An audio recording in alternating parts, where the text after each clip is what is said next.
दोस्तों मेरा नाम है गुरु सराबी और आप लोगों को हमारे चैनल में स्वागत है। दोस्तों आप सबको बता दें कि कल पुष्पा 2 का लॉन्चिंग था पटना के गांधी मैदान में। और आप सबको बता दें कि वहां पर इतना जमावड़ा हो गया कि प्रशासन से अनकंट्रोल हो गया ये भीड़। लेकिन दोस्तों आप सबको बता दें कि इस फिल्म के हीरो अल्लू अर्जुन ने इतना सारा भीड़ देखकर बिहार को शुक्रिया अदा करने लगे और अपना डायलेक्ट बोले, पुष्पा कभी झुकेगा नहीं, लेकिन आप सबके प्यार के लिए पुष्पा कहीं भी झुक सकता है। पुष्पा कभी झुकेगा नहीं,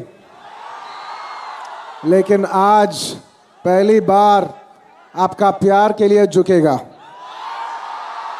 चलिए दोस्त वीडियो में आगे बढ़ते हैं और आप सबको बताते हैं कि भोजपुरी के शेरनी कहे जाने वाली अक्षरा सिंह का कल पुष्पा 2 के लॉन्चिंग के दौरान इतना धाकड़ वहां पर एंट्री हुआ कि कहो मत। और आप सबको बता दें कि वहां पहुंचकर अक्षरा सिंह बहुत सारे सिरकुया बिट रही है और यह भोजपुरी के लिए एक बहुत ही अच्छा खबर है।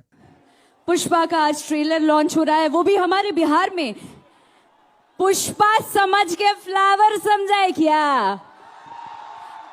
मैं फायर है, फायर पटना की फायर। चलिए तो उस खबर में आगे बढ़ते हैं और आप सबको बताते हैं कि भोजपुरी के ट्रेंडिंग स्टार कहे जाने वाले खेसारी लाल यादव का आज एक बहुत ही जबरदस्त गाना रिलीज हुआ है, जिस गाने का टाइटल है राजा हमार महाराजा हवे। और आप सबको बता दें कि ये गाना काफी जबरदस्त गाना है और इसका वीडियो क्वालिटी भी काफी जबरदस्त है। और आप सबको बता दें कि ये गाना आर्या एंटरटेनमेंट से रिलीज हुआ है और इस गाने के राइटर है ओपी बहुचट। बहुचट तो इनका नाम है, लेकिन कारनामा बहुत बड़ा किए हैं। और आप सबको बता दें कि इस गाने में एक्ट्रेस रानी भी आपको नजर आएगी, जो कि कमाल का अदाकारा है। तो आप लोग इस गाने को देखना और सुनना ना भूलें। तो चलिए दोस्तों, हम आप सबसे विदा लेते हैं और मिलते हैं नेक्स्ट वीडियो में। तब तक के लिए जय हिंद, जय भोजपुरी।